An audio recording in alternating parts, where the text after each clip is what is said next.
오늘 말씀은 누가복음 2장 1절에서 7절입니다. 누가복음 2장 1절에서 7절입니다. 제가 가진 신약 성경 89쪽입니다. 저와 여러분이 한 절씩 교독하신 후 마지막 절은 합독하겠습니다. 그때 가이사 아구스도가 영을 내려 천하로 다 호적하라 하였으니 한 것이라. 모든 사람이 호적하러 각각 고향으로 돌아가매 요셉도 다윗의 집 족속이므로 갈릴리 나사렛 동네에서 유대를 향하여 베들레헴이라는 다윗의 동네로 그 약혼한 마리아와 함께 호적하러 올라가니 마리아가 이미 잉태하였더라. 거기 있을 그때에 해산할 날이 차서 첫 아들을 낳아 강보로 싸서 구유에 누였으니 이는 여관에 있을 곳이 없음이러라. 아멘. 아멘. 주께서 생명의 길을 내게 보이시니 주의 앞에는 충만한 기쁨이 있고 주의 오른쪽에는 영원한 즐거움이 있나이다. 아멘. 하나님이 우리 가운데 오늘 성민 형제가 굉장히 청년의 언어로 기도를 해줘서 훨씬 더 여러분들이 가슴에 와닿지 않았을까 싶습니다. 뭔가 되게 막힌 것 같고 뭔가 포기해야 될 것 같고 또 너무 충격적인 단어들을 써야만 살아남을 것 같은 이 세상 속에서 유일하게 우리가 바라봐야 할 분이 주님이신데 그분은 우리 안에 생명의 길을 보여주신다고 말씀하십니다. 영원한 길, 그 하늘나라 가는 길, 하나님과 동행하는 길이 어떤 길인지를 보여줄 때 우리 안에 세상이 줄 수 없는 기쁨, 세상이 우리 가운데 해결해 줄 수 없는 그 영원한 즐거움을 주시는 분이 바로 주님이란 사실입니다. 상황이 더 어려울수록, 환경이 더 나쁠수록 우리가 더 집중해서 바라봐야 될 분이 바로 하나님이십니다. 아멘입니까? 아멘. 오늘 힘이 있어서 좋습니다. 우리가 정말 그런 것 같아요. 우리 목사님들 강조하시는 것처럼 굳게 믿어 굳게 서야 된다. 지금 훨씬 더 어려운 시대를 우리가 살아가고 있고 앞으로 더 어려워질지도 모른다라고 하면 우리 안에 필요한 것은 단 한 가지, 하나님에 대한 절대적 신뢰. 그 하나님을 내가 얼마나 진지하게 정말 현실로 그냥 관념이 아니라 실제적 내 삶에 내 모든 것을 다 걸고도 믿을 만한 분이신가 라고 하는 것을 믿음으로 고백하는 것, 믿고 신뢰하는 것, 그것이 매우 중요한 시점이다, 그런 거죠. 그래서 오늘 찬양이 너무 제가 은혜가 많이 받았는데 예수 이름에 능력 있네, 예수 이름에 생명 있네. 그 예수를 바라볼 때 우리 안에 힘이 생기고 환경 바라보면 여전히 좌절하고 힘들지만 예수 바라보면 다시 또 소망이 생기고 다시 또 일어나서 갈 길이 생기는 것, 그게 바로 크리스찬의 삶의 비결이라고 생각되어집니다. 그런 의미에서 오늘 우리가 같이 나눌 말씀이 예수님이 드디어 이 땅에 태어나는 장면이 되겠습니다. 되게 오랜만에 또 누가복음을 보다 보니까 여러분의 앞날을 정리를 좀 하는 게 좋을 것 같죠? 앞날은 앞에 말한 대로 이제 가브리엘이 나타나서 맨 먼저 세례 요한의 탄생에 대한 이야기를 하고 그 다음에 6개월 후에 다시 또 마리아에게 나타나서 네가 성령으로 아기를 낳게 될 거다.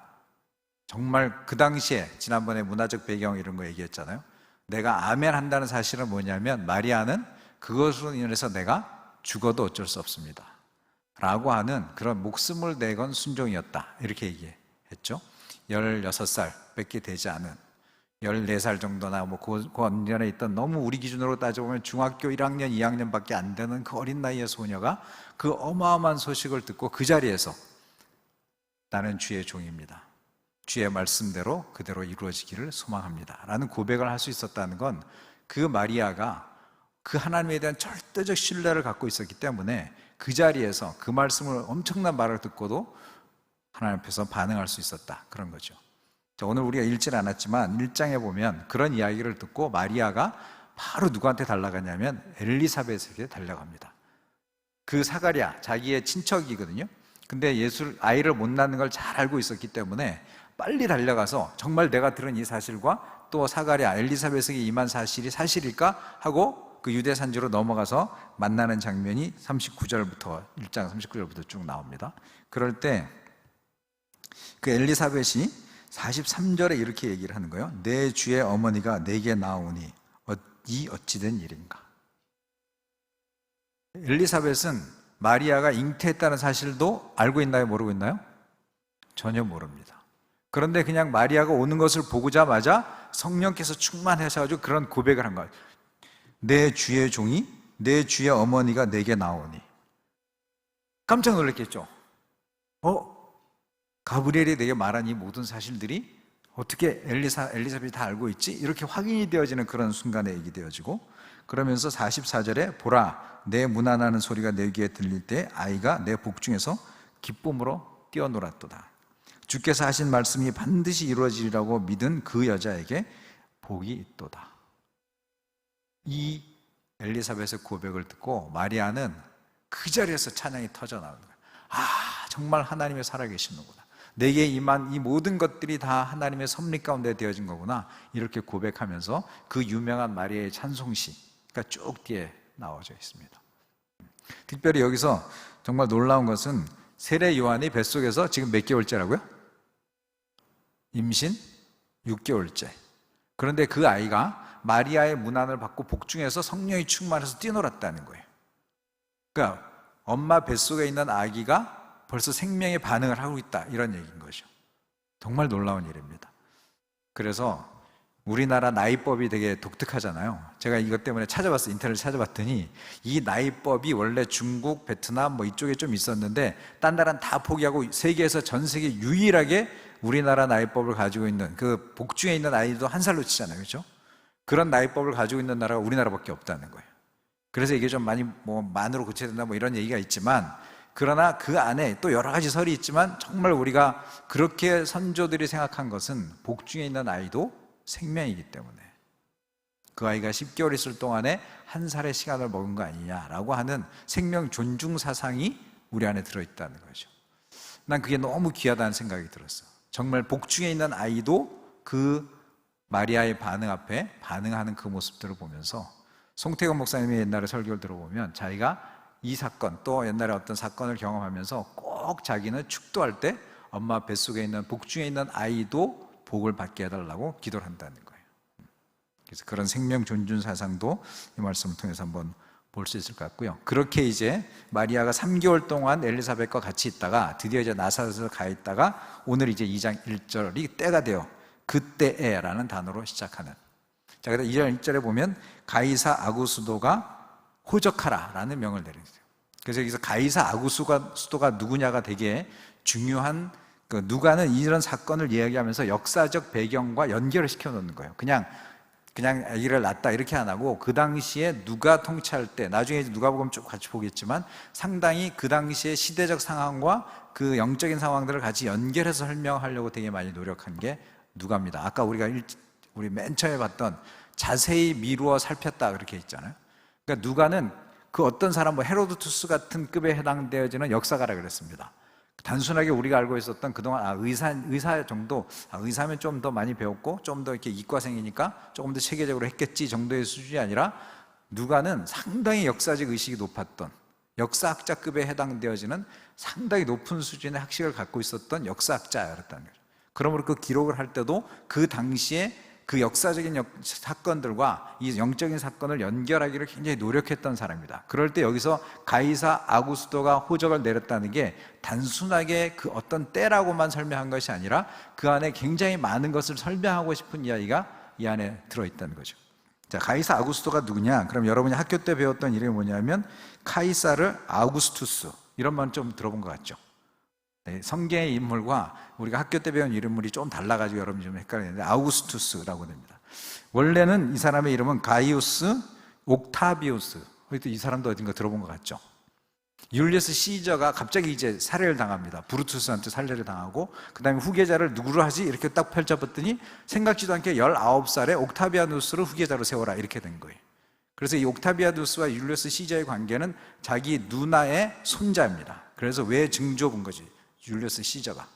그러니까 그런 19살밖에 안 된 아이를 이 줄리우스 시저는 내가 만약 죽는다면 나의 후계자로 그를 세워라.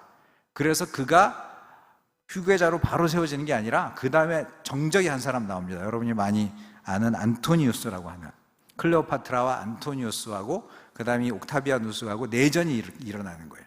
그 후계 자리를 놓고, 그때 결정적인 사건이 악티움 해전이라고, 해전이 일어나는, 그래서 거기서 옥타비아누스가 승리하는, 그래서 그때 옥타비아누스가 이겼다라고 하면서 막 사람들이 달려와가지고 드디어 이제 모든 게 평정이 됐으니까 새로운 황제가 등극한다라고 막 소리를 외쳤던 게 유앙겔리온이라는 단어입니다.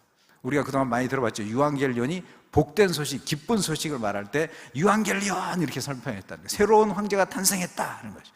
자, 그런 새로운 황제가 탄생되어져서 그 옥타비아누스가 이제 율리우스 시저의 그거를 이어받아가지고 나중에 와서 그 이름이 바뀌는데, 이름이 뭘로 바뀌었냐면 아우구스투스로 바뀌었다는 거예요. 이 아우구스투스는 뭐냐면, 그때 원로원들이, 그 당시 로마를 통치하던 그 사람들이 이 안토니우스가 너무 나라를 잘 통치하는 거예요. 19살 때부터 안 됐지만 20년 정도 흐르고 나서 계속 이 로마를 통치해 가는데, 누구보다도 잘 통치하니까 이 원로원들이 이 사람은 정말 대단한 사람이다 해가지고 계속 칭호를 바꿔줘요, 이렇게. 그래서 최극상층의 칭호를 바꿔준 게 아우구스투스라는 단어예요. 아우구스투스는 뭐냐면 가장 존경할 만한 사람, 가장 최고의 통치자, 그 단어를 떠나서 나중에는 신의 계시를 받은 사람이다라까지 연결이 되는 거예요. 이 사람은 신이 내려준 사람이다.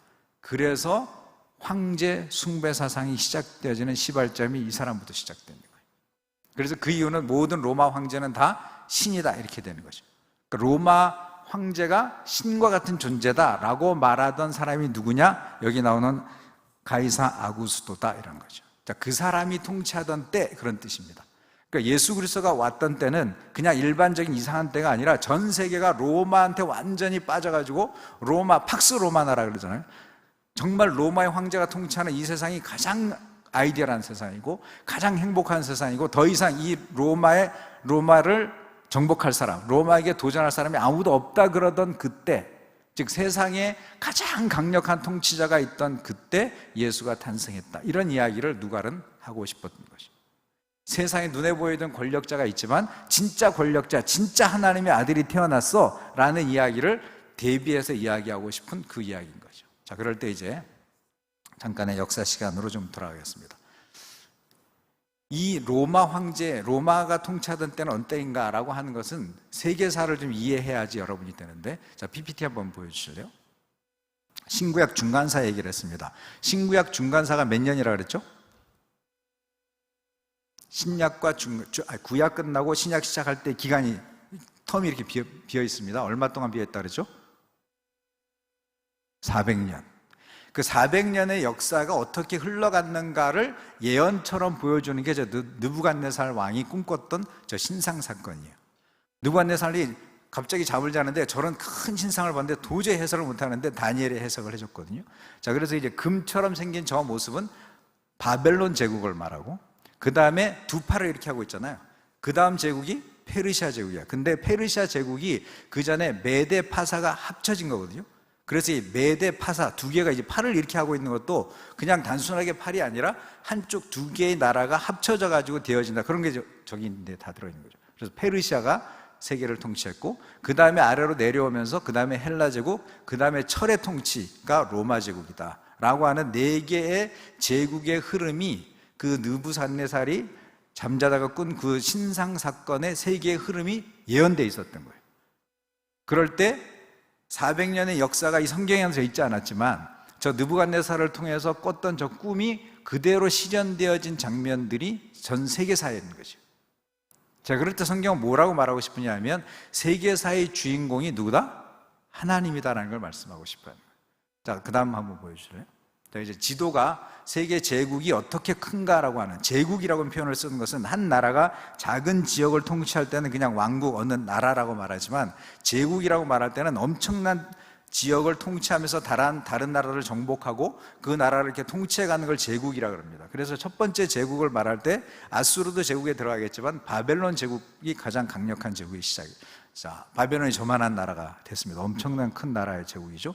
자, 느부갓네살이 통치하던 때 저런 모습이고, 그래서 저 바벨론 제국의 남유다가 멸망하는 거죠. 자, 그 다음 제국 페르시아입니다.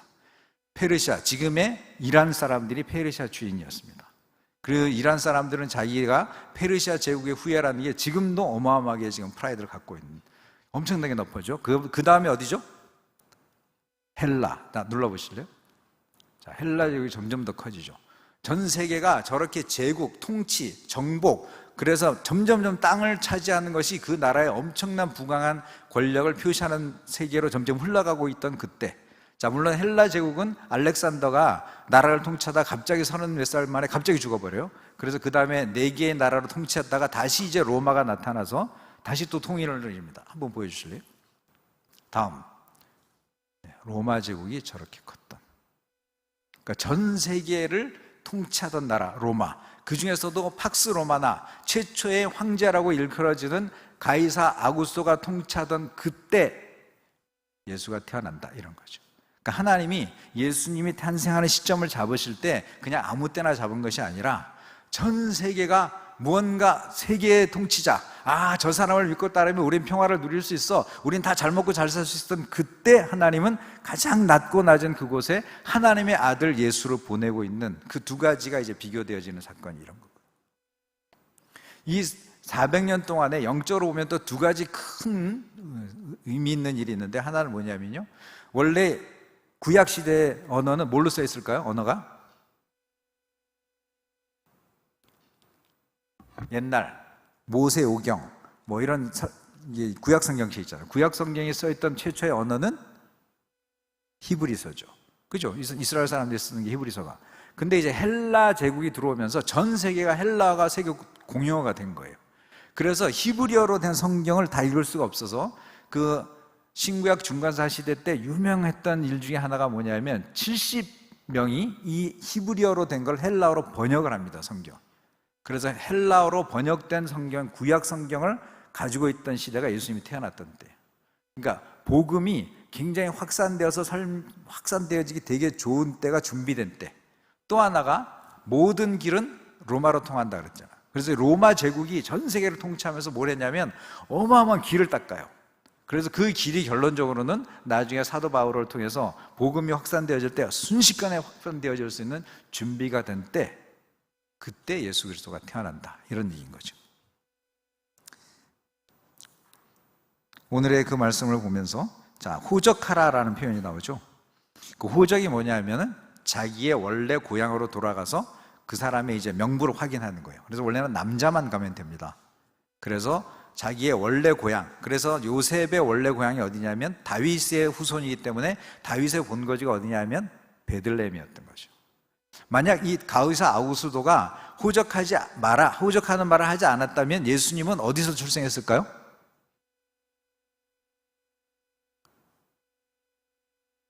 따라오고 있는 거 맞죠? 어디서 탄생했을까요? 나사렛이죠. 그죠? 나사렛에 살고 있었으니까. 99.999%는 예수님은 나사렛에서 태어났을 거예요. 그죠? 마리아와 요셉의 고향이 거기니까 그냥 그때 당시는 이렇게 이동한 게 잦은 때도 아니고 그냥 자기 고향에서 태어나면 돼요. 그런데 갑자기 가이사 아구스도가 천하의 호령을 해가지고 모든 사람은 다 호적해야 된다라고 말해버린 거예요.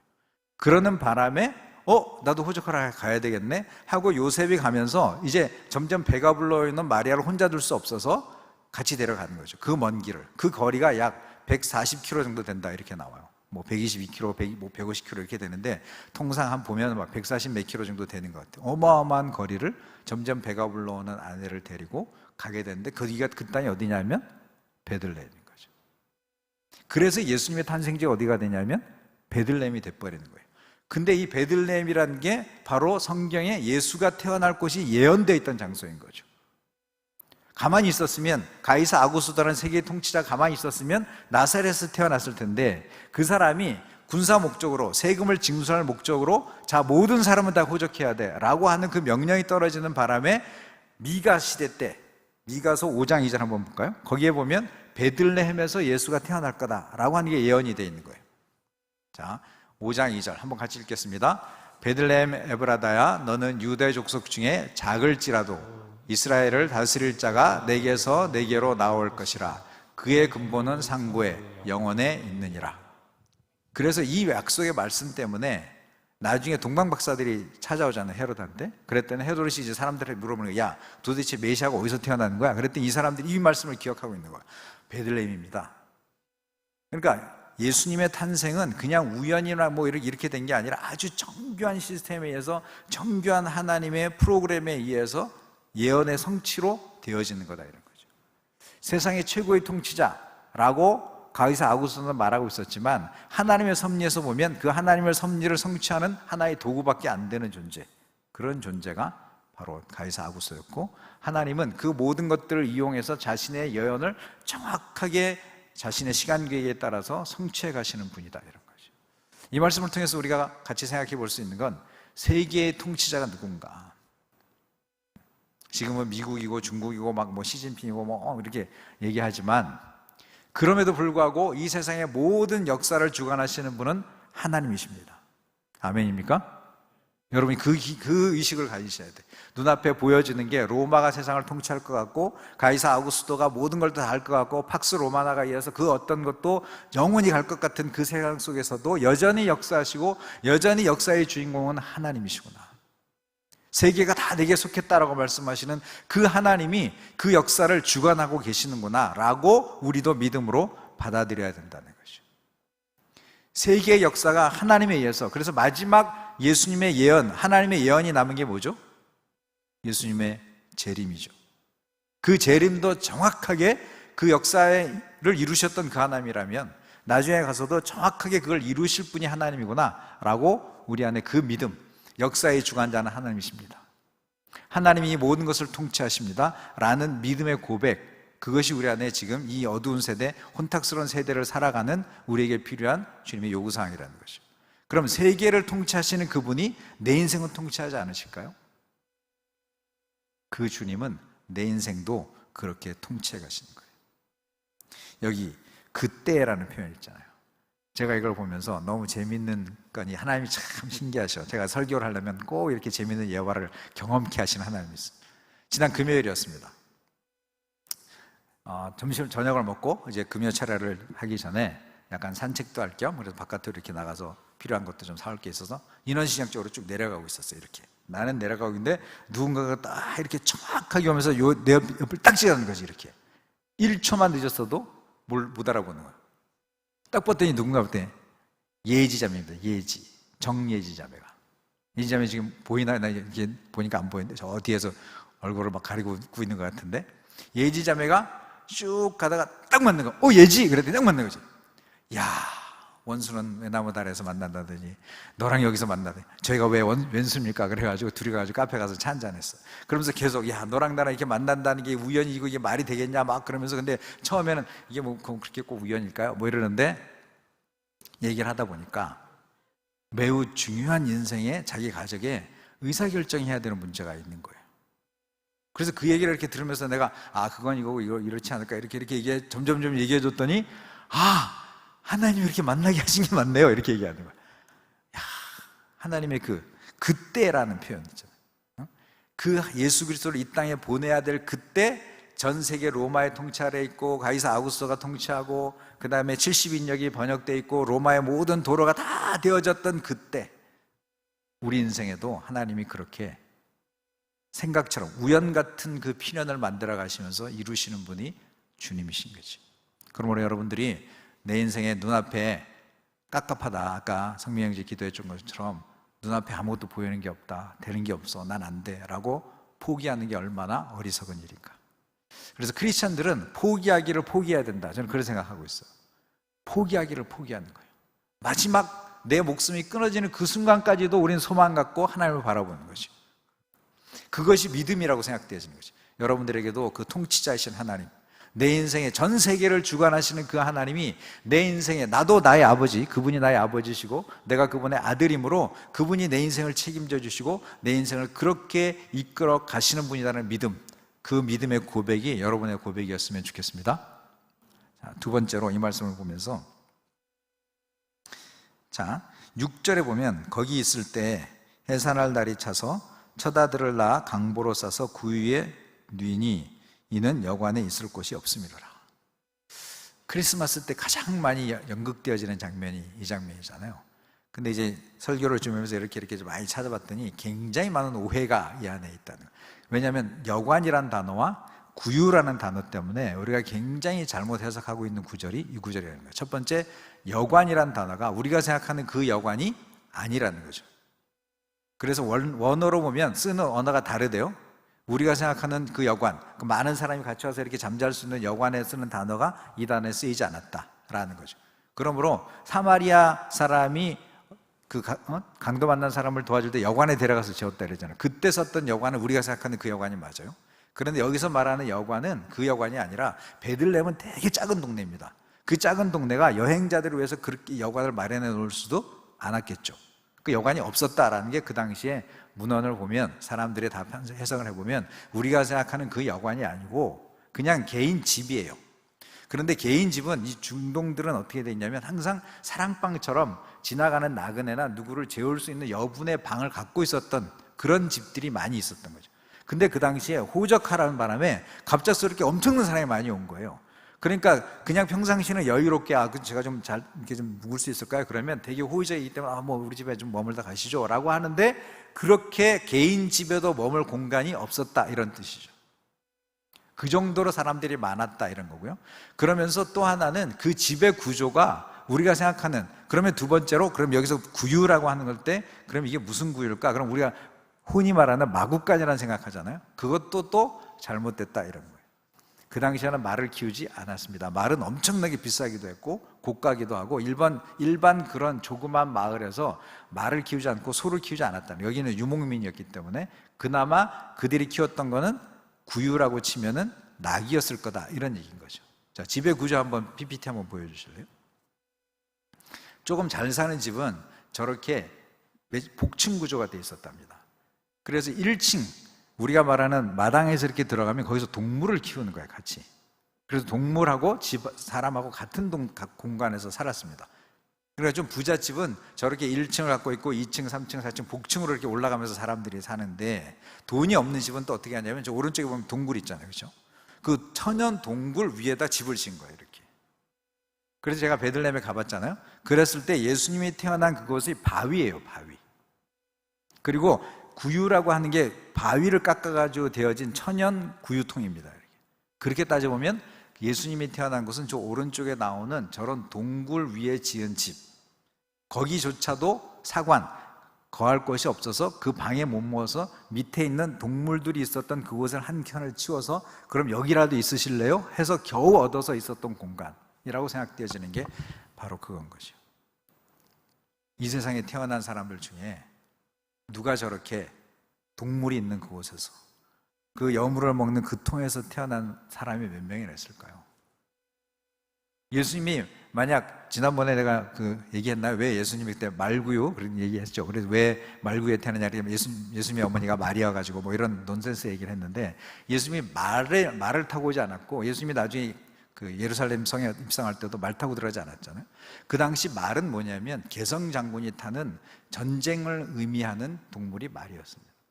그러므로 절대 예수님이 태어난 공간은 마구간, 말이 있는 공간이 아니고 말의 여물통이 아니라 가장 낮고 나는 그 당시에 가장 서민들과 어울려지면서 높은 낮은 자리에 이렇게 왔던 동물이 뭐냐면 나귀였던 거죠. 그래서 예수님이 예루살렘 입성할 때도 나귀를 타고 들어가셨고 예수님이 태어났던 그 공간도 나귀의 여물통이었을 거라고 보시면 가장 낮은 공간, 가장 낮은 곳에 오신 예수님이라고 이렇게 이해할 수 있습니다.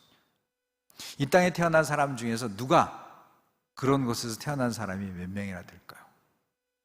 예수님은 하나님의 아들이시고, 그렇죠? 그 위대하신 신이 우리를 찾아오는데 왕궁으로 오지 않았고, 화려한 곳에 오지 않았고, 가장 낮은 곳, 일반 사람들도 태어나지 않는 그곳에 태어나신 예수님이 우리 안에 주님이시라는 사실은 그분이 얼마나 겸손하게 오셨는가, 그분이 얼마나 낮은 모습으로 우리 안에 찾아오셨는가를 이 말씀을 통해서 우리가 볼 수 있습니다.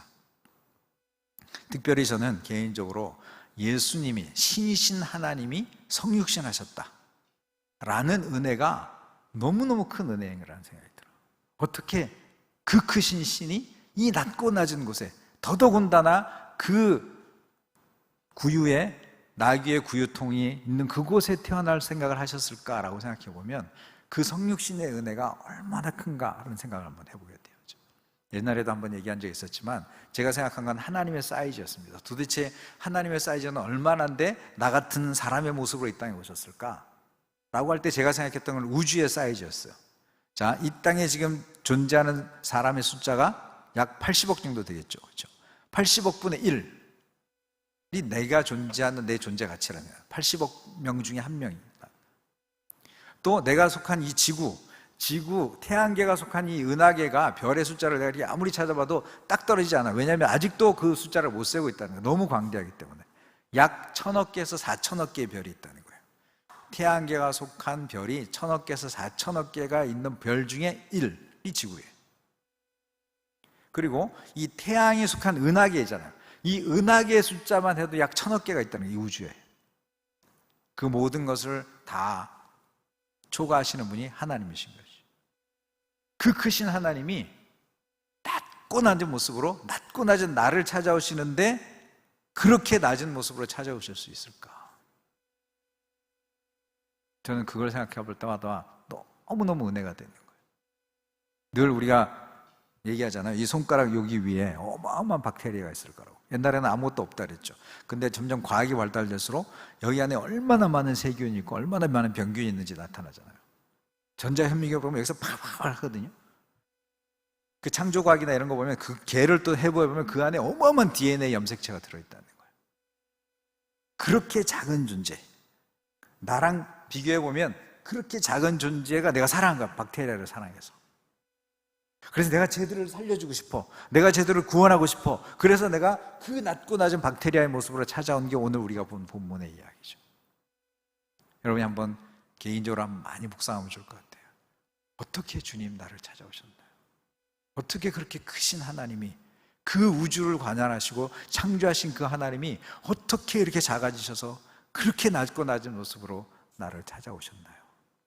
그 생각만 해봐도 그 은혜, 이 세상에 존재하는 어떤 신도 사람을 사랑해서 그들을 살리기 위해서 이 땅에 그 작은 모습으로 찾아왔고 그 사람들을 살리기 위해서 그렇게 처참하게 죽었다고 말하는 종교가 기독교에는 없는 거죠. 그 하나님의 사랑을 생각해 볼 때 얼마나 감격스러운가. 그래서 예수님이 친히 사람이 되셔서 사람들의 희노애락을 추상적으로가 아니라 매우 구체적으로 공감하실 수 있다는 거고요. 관념적으로가 아니라 매우 실전적으로 우리를 공감하실 수 있는 분이 되셨다는 거죠. 자, 히브리서 2장 18절 말씀 한번 같이 읽어볼까요? 그가 시험을 받아 고난을 당하셨은즉 시험 받는 자들을 능히 도우실 수 있느니라. 그가 이 땅에 오셔서 우리가 받았던 시험을 똑같이 받으셨다는 거예요.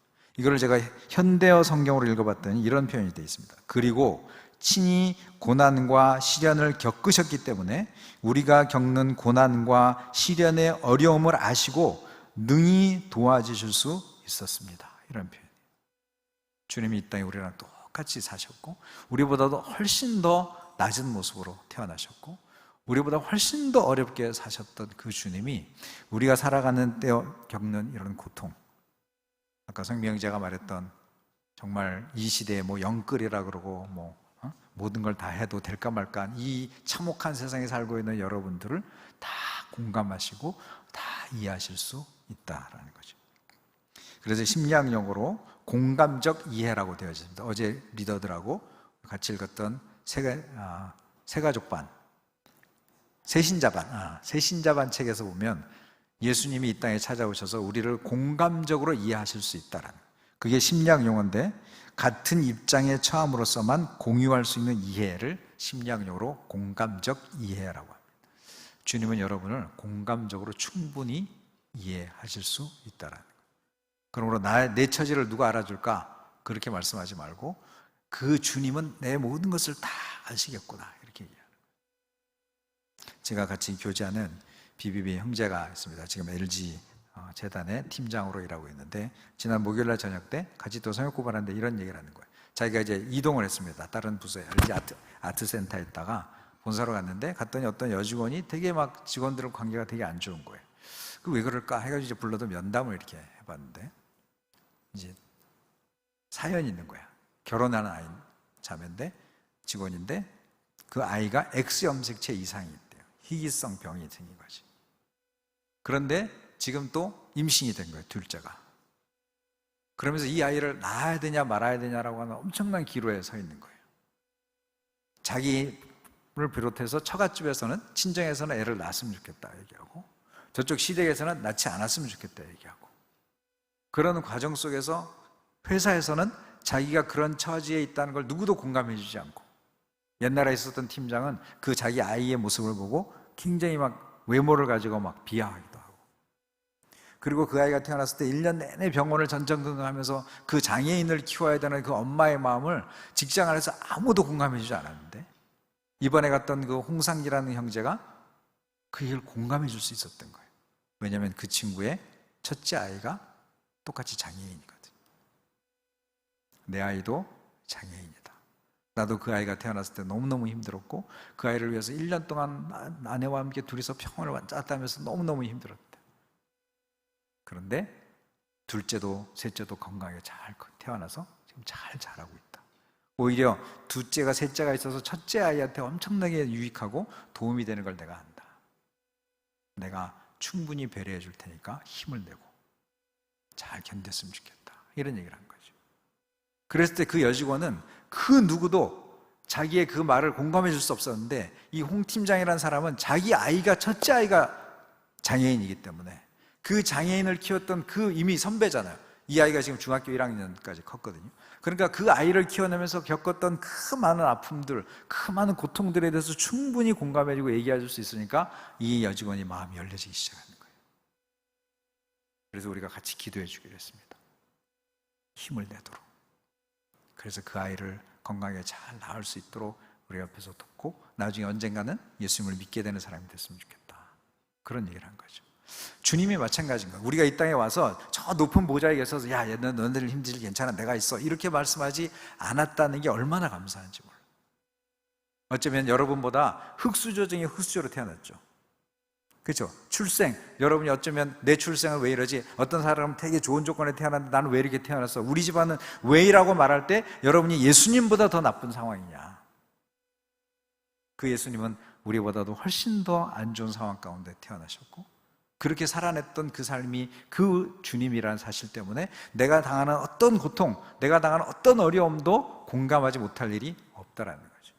저는 이번에 그 새신자반 책을 통해서 여태까지 제가 늘 생각했던 건 예수님이 가장 낮은 자로 왔기 때문에 낮은 자로 공감한다는 생각만 했는데, 어제 그 책을 보면서 예수님은 하나님의 아들이시면서도 이 세상에 그 누구보다도 가장 높으신 분인데도 불구하고 낮은 자의 모습으로 왔을 때 예수님이 그 하나님의 아들로서 겪었던 그 고통, 그 아픔도 충분히 공감하실 수 있지 않냐. 그럴 때 예수님 주위에는 니고데모 같은 사내들은 공의원도 있었고, 아리마대 요셉 같은 엄청난 거부도 옆에 있었고, 백부장님 같은 이탈리아 군대 고급 장교도 그 옆에 있으면서 그들이 가졌던, 사회적으로는 엄청나게 돈도 많고 성공했고 높은 자리에 있었지만 그럼에도 불구하고 채워지지 않을 수 없었던 그 고통도 주님은 충분히 공감할 수 있었다. 이런 얘기를 들으면서 내가 너무 은혜가 되는 거예요. 아, 예수님은 낮은 자들뿐만 아니라 높은 자들까지도 다 공감하시다. 예수님의 그 스펙트럼은 인간으로서 경험할 수 있는 가장 낮은 자들의 아픔, 또 가장 높은 자라고 말하는, 그러나 그 안에 있는 그런 아픔들을 가지고 있는 그 사람의 그 모든 공감의 폭이 어마어마했구나라는 사실이 어제 그 책을 제가 보면서 너무너무 은혜를 많이 받았습니다. 사람들은 왜 자살할까요? 아무도 나를 알아주지 않아. 내 이 마음을 알아줄 수 있는 사람이 아무도 없을 거야. 그렇게 해서 자살하는 거죠. 예레미야도 자살하려고 그랬습니다. 죽고 싶어 했습니다. 어마어마한 전쟁을 치르고 나서 850대 1을 이겨놓고도 이세벨이라고 하는 여자 그 한마디에 갑자기 공포가 들어오고 두려움이 들어와가지고 막 도망가서 로뎀나무 밑에서 죽기를 청하는 그 모습 속에 그 하나님은 그를 어루만져 주시고 회복시켜 주시는 장면이 나오잖아요. 주님은 다 알고 계신 거죠. 여러분이 가지고 있는 고통, 그 고통 속에서 여러분의 가족, 여러분의 부모는 그걸 공감할 수 없을지도 모릅니다. 그러나 주님은 공감하실 수 있는 거예요. 제가 예전에 추석 때였습니다. 추석 오후에 누나네 집에 있는데 복도식이었어요. 그래서 누나네 조카애가 복도에다 이렇게 팔 앉고 이렇게 앉아서 얘기를 하고 있는데 뭐가 탁 맞은 거죠. 이렇게. 그래서 빨래가 떨어지나 이렇게 봤더니 20대 초반 정도 되는 여자가 자살을 한 거예요. 저도 이렇게 봤습니다. 그게 실족이었다면 소리를 질렀겠죠. 너무 놀랐으니까. 아무런 소리 없이. 저는 왜 그 여자아이가 끼켜봐야 30도 안 됐을 것 같아요. 그 추석 오후에 모든 전 국민이 다 즐거워하는 그 명절의 오후에 그 아파트에 올라가서 뛰어내렸을까라는 생각을. 한 가지 이유가 있다면 아마 자기가 속한 이 문제를 공감해 줄 사람이 없을 거라는 생각이 있을 거고, 이 문제를 해결받지 못할 거라고 생각했을 거라는 생각이 들어요. 근데 정말 그럴 때, 내가 모든 것을 다 포기하고 싶었던 그때 우리가 예수님을 바라볼 수만 있다면, 내 그 모든 것을 다 이해하시고 내 그 모든 것의 이야기를 다 털어놔도 다 공감해 줄 수 있는 그 유일한 분이 예수 그리스도가 내 안에 있다는 사실만 기억할 수 있다면, 그리고 그분은 나를 돕기를 원하시고 내가 회복되기를 원하시는 분이라고 믿을 수만 있다면, 그런 극단적인 선택은 하지 않았을까. 우리 주위에 지금도 여전히 그런 사람들이 너무 많은 거죠. 저는 너무 마음이 아파요. 크리스찬 중에서도 그런 사람들이 나오고 있으니까. 그래서 주님을 바라보면 그런 면에서 위로받고 힘을 얻을 수 있는 거죠. 히브리서 4장 15절 16절, 우리에게 있는 제사장에 대한 이야기인데, 이 말씀 한번 같이 읽겠습니다. 시작. 우리에게 있는 대제사장은 우리의 연약함을 동정하지 못하실 리가 아니요 모든 일에 우리와 똑같이 시험을 받으시니로되 죄는 없으시니라. 그러므로 우리는 긍휼하심을 받고 때를 따라 돕는 은혜를 얻기 위하여 은혜의 보좌 앞에 담대히 나아갈 것이니라. 아멘. 우리에게 대제사장이 있다는 거예요. 그분은 우리의 모든 것을 다 공감하시고 이해해 주시는 분이기 때문에 다른 사람들 앞에 나갈 게 아니라 주님 앞에 나가야 돼요. 그 주님 앞에 나가서 내 몸의 모든 어려움들, 내가 가지고 있는 많은 것들을 다 토로하면 그분은 우리의 기도를 들으시고 우리를 위로하시고 새로운 소망을 주시고 새롭게 살게 하실 분이라는 거죠. 자, 임마누엘 하셔서 동행하시는 그 주님을, 또 성육신 하셔서 그 모든 것을 다 공감해 주시는 그 주님을 신뢰하는, 그래서 이 어려운 시기들을 우리가 믿음으로 잘 견디고 이겨내고 승리한 우리 청년들이 됐으면 좋겠습니다. 우리 찬양할까요? 사실 오늘 이 본문은 대부분의 경우 언제 듣나요? 크리스마스 때 듣습니다. 크리스마스 하면 항상 화이트 크리스마스, 한겨울이 생각나죠. 근데 8월의 크리스마스처럼 우리 6월, 7월이 다가오는 이 더운 때 한번 우리 캐롤 한번 부르면 좋겠다는 생각이 들었어요. 정말 우리 안에 예수가 찾아왔다는 게 얼마나 기쁜 일인지. 그래서 정말 한 번도, 어쩌면 여러분은, 저도 40년 생애 중에 이 한여름에 기쁘다 구주 오셨네를 불러본 적이 없는 것 같아요. 우리 크리스마스를 기억하면서 우리를 찾아오신 그 주님이 얼마나 우리 가운데 기쁨이 되시는지 우리가 기쁘다 구주 오셨네를 한번 힘있게 찬양하겠습니다. 우리 박수 치면서 할까요?